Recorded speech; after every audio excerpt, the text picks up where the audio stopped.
UPSC is a game of revision, ये line आपने सबने सुनी होगी। तो यूपीएससी में रिवीजन एक बहुत इंपॉर्टेंट रोल प्ले करता है। तो आज हम यही देखेंगे कि रिवीजन करते कैसे हैं। ठीक है, लोग बस ऐसे ही कर लेते हैं, रिवीजन के नाम पे कुछ भी करने लग जाते हैं। ठीक है, रीड करने लग जाते हैं। तो सबसे पहले इस वीडियो में देखेंगे कि हमारी मिस्टेक्स क्या है रिवीजन करते हुए, और फिर बाद में देखेंगे कि इसके सोल्यूशंस क्या है। तो देखिए हम लोग क्या करते हैं, हमारी मिस्टेक्स क्या हैं। सबसे पहले हम रिवीजन करते हैं लेट शुरू। जैसे आज मैंने कोई बुक पढ़ी, ठीक है, मान लो आज मैंने उसके 10 पेज पढ़ लिए। अब मैं वो 10 पेज ना अगले हफ्ते भी रिवाइज़ नहीं करूँगा, उसके अगले हफ्ते भी रिवाइज़ नहीं करूँगा। फिर एक दिन मेरे को याद आएगा कि मेरे को उसको रिवाइज़ करना है, फिर मैं हैफेज़ार्डली उसको कहीं से भी पढ़ना शुरू कर दूँगा। ठीक है, तो पहली मिस्टेक यही है कि हम लेट रिवीजन शुरू करते हैं। उसके बाद revising for long periods at a time. तो जैसे मैंने आज 10 पेज पढ़े, ठीक है, मान लो अब मैं उसे 10 दिन बाद रिवाइज़ कर रहा हूँ, तो मैं उसको उतना ही टाइम दूंगा जितना मैंने फर्स्ट टाइम दिया था। ठीक है, लंबे लंबे इंटरवल्स तक उसको रिवाइज़ करता रहूँगा। उसके बाद अगली मिस्टेक है क्रैमिंग। मैंने 4 लाइन्स पढ़ी, अब मैं उसको बैठ कर रट रहा हूँ।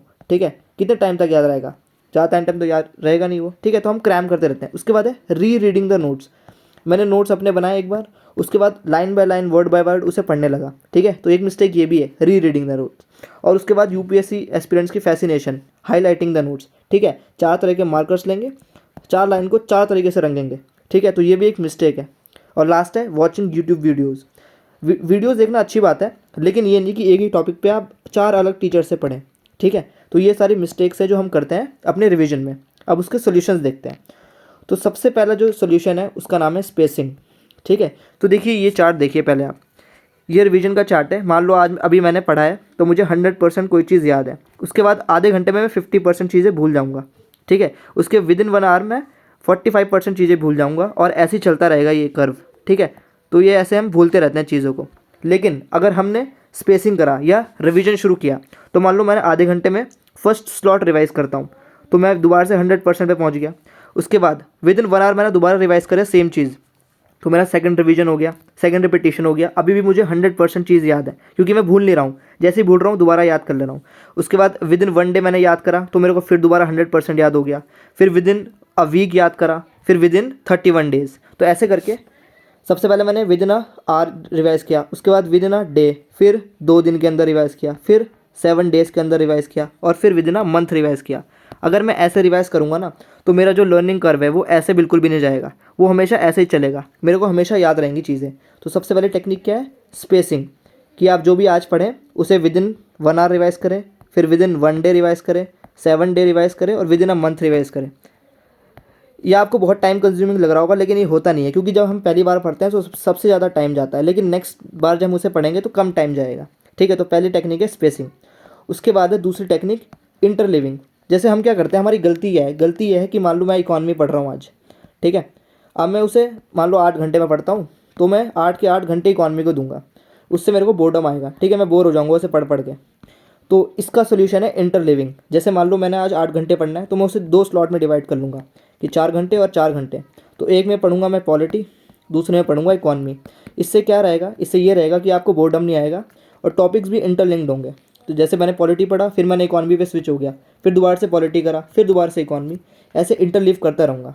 ठीक है, तो इंटरलिविंग से भी हमारा जो रिवीजन है वो इफेक्टिव हो जाता है, और ना ही बोर्डम आता है। ठीक है, नेक्स्ट टेक्निक है रिट्रीवल, जिसे हम एक्टिव रिकॉल भी कहते हैं। इसमें क्या करते हैं, जैसे मैंने मान लो कोई टॉपिक पढ़ा है, मान लो मैंने इन्फ्लेशन का टॉपिक पढ़ा है। ठीक है, अब मैंने बुक बंद है, मेरी बुक बंद है। ठीक है, अब मैं इन्फ्लेशन में याद करूँगा कि इन्फ्लेशन होता क्या है, उसके टाइप्स कैसे क्या क्या होते हैं। ठीक है, इन्फ्लेशन के टाइप्स कैसे होते हैं, आरबीआई इसके लिए क्या कर सकता है, मेरे नोट्स में क्या क्या लिखा था।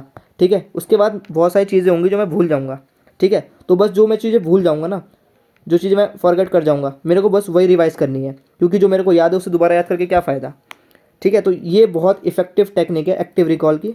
आप इसे इंडेक्स मेथड से भी रिवाइज़ कर सकते हैं। जैसे मान लो आपका बुक है कोई और अच्छा इंडेक्स बना हुआ है उसमें, तो सिर्फ इंडेक्स से चीज़ें रिकॉल कर लो। ठीक है, और जो चीज़ आप भूल रहे हो उसे अंदर जाके बुक से पढ़ लो। ये बहुत ही इफेक्टिव टेक्निक है। ठीक है, नेक्स्ट टेक्निक है इलेबोरेशन। इसमें क्या होता है कि आप क्वेश्चन आंसर फॉर्मेट में चीज़ें याद करते हो। जैसे मैंने इकॉनमी पढ़ी, ठीक है, इकॉनमी का इन्फ्लेशन पढ़ा, अब मैं देखूंगा कि व्हाट इज़ इन्फ्लेशन। ठीक है, उसका इम्पैक्ट क्या है इंडियन इकॉनमी पे, उसे कंट्रोल कैसे करते हैं। जब मैं क्वेश्चन आंसर्स फॉर्मेट में याद करूँगा ना चीज़ें, तो मेरे को लॉन्ग टर्म मेमोरी में याद रहेंगी। अगर मैं ऐसे ही पढ़ लूँगा कि इन्फ्लेशन की डेफिनेशन क्या है, इन्फ्लेशन इतना चल रहा है, ये सब मेरे को याद नहीं रहेंगे लॉन्ग टर्म में। तो क्वेश्चन आंसर फॉर्मेट में याद करिए। ठीक है, उसके बाद हाँ, तो ये टेक्निक्स ख़त्म होती हैं यहाँ पर। तो सबसे पहले है स्पेसिंग, ठीक है, कि उसे 1 आवर में रिवाइज़ करिए, फिर 1 डे में रिवाइज़ करिए, 7 डेज़ में रिवाइज़ करिए और with in a month revise करिए कोई भी टॉपिक। उसके बाद है इंटरलिविंग, की कुछ अलग अलग टॉपिक्स पढ़ते रहिए साथ में, ताकि आपका इंटरेस्ट भी बना रहे और आप बोर भी ना हो और आपको याद भी रहे। ठीक है, पॉलिटी पढ़ो, फिर स्विच हो जाओ इकॉनमी पे, फिर स्विच हो जाओ पॉलिटी पे, ऐसे करते रहो। उसके बाद है रिट्रीवल, मतलब एक्टिव रिकॉल। कोई टॉपिक लो, उसको बुक बंद करके आप जॉट डाउन शुरू करो। ठीक है, कि मैंने ये पढ़ा था, ये पढ़ा था, ये पढ़ा था, और जो भूल जाओ उसे दोबारा जाके पढ़ लो। और लास्ट है इलेबोरेशन, क्वेश्चन आंसर फॉर्मेट में चीज़ें याद करो कि व्हाट इज़, हाउ, वाई। ठीक है, ऐसे करके चीज़ें याद करो।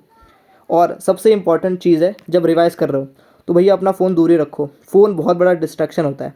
ठीक है, बाद में देख लेना, दुनिया नहीं पलट जाएगी अगर आप फ़ोन नहीं देखेंगे तो। ठीक है, और जो वीडियोज़ हैं वो ऑनलाइन मत देखो। ठीक है, बाद में लिख लो। जैसे इन्फ्लेशन में आपको कोई टॉपिक बोल रहे हैं आप, ठीक है, और आपको समझ नहीं आ रहा तो आप लिख लो, कहीं नोट कर लो कि भाई मेरे को ये टॉपिक समझ नहीं आया, और बाद में देखना उसे। सेम टाइम पे मत देखो क्योंकि फिर आप डिस्ट्रैक्ट हो जाओगे।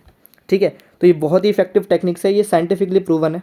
ठीक है, अगर आप ये करेंगे तो आपका रिवीजन बहुत इफेक्टिव हो जाएगा। ठीक है, मिलते हैं नेक्स्ट वीडियो में। Tata, bye bye.